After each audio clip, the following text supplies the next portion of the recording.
आज हम आपको एलिमेंट्स के विषय में बताते हैं। एलिमेंट्स होता क्या है? किसी भी तत्व का, किसी भी पदार्थ का सबसे छोटे पार्ट को एलिमेंट्स कहते हैं। हम आपको बता रहे हैं कि डाल्टन ने कहा था atom can not be divided.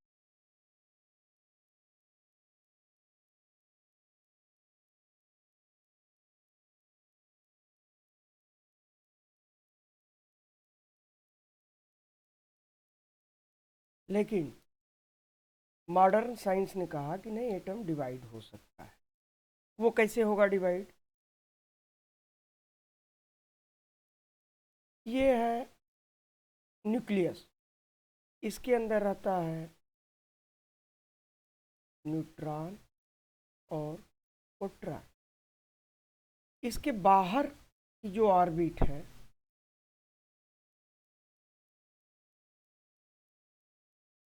इस बाहर की ऑर्बिट पे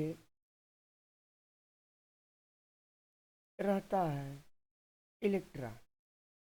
प्रोटॉन पॉजिटिव चार्जेज होता है, इलेक्ट्रॉन नेगेटिव चार्जेज होता है और न्यूट्रॉन न्यूट्रल होता है।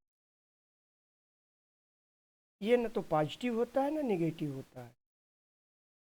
तो कोई भी एटम इन तीन चीज़ों से मिलकर बना हो।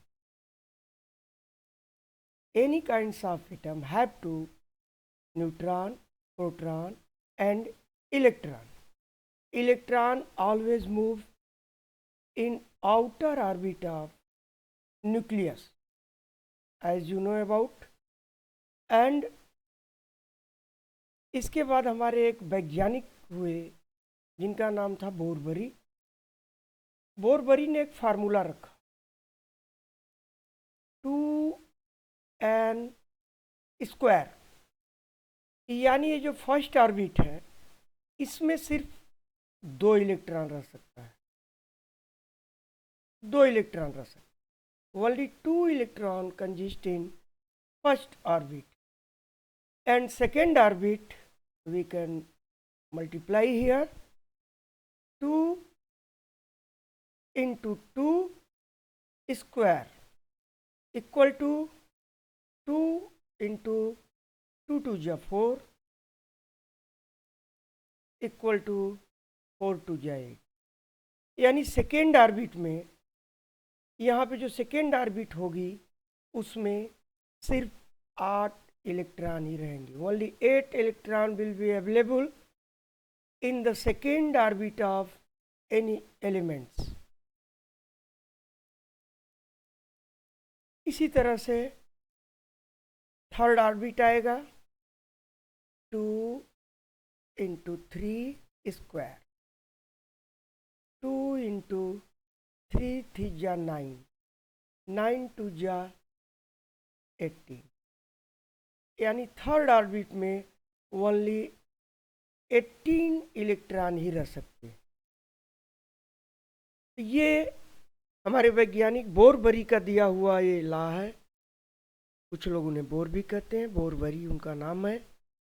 और उन्होंने ही, क्योंकि डाल्टन ने कहा था कि electron can not, atom can not be divided, लेकिन मॉडर्न साइंस ने इस एटम को डिवाइड कर दिया और इसकी ऑर्बिट को भी निश्चित कर दिया और इस पर एक फार्मूला भी बना दिया।